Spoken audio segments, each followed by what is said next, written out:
நோயை விட கொடுமையானது நம்மை பயமா இருக்குன்னு சொல்லிட்டு விட்டு போகும் மனிதர்கள்.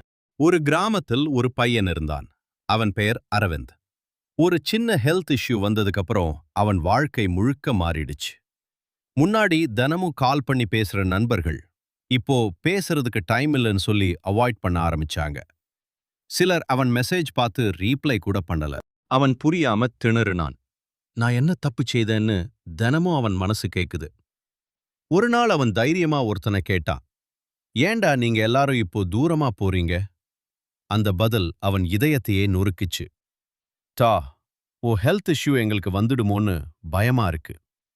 அந்த ஒரு சென்டென்ஸ் அவன் முழு உலகத்தையும் உடைச்சிடுச்சு.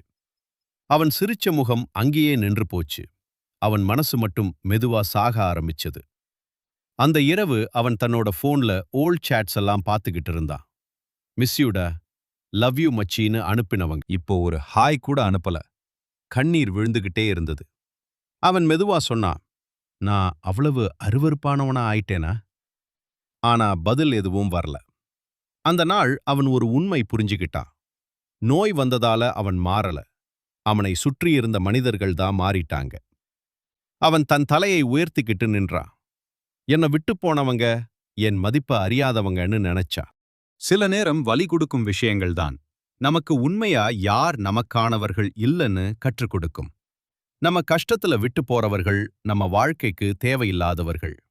ஆனா அந்த வலி நம்மை நாமே மதிக்க கற்றுக் கொடுக்கும்.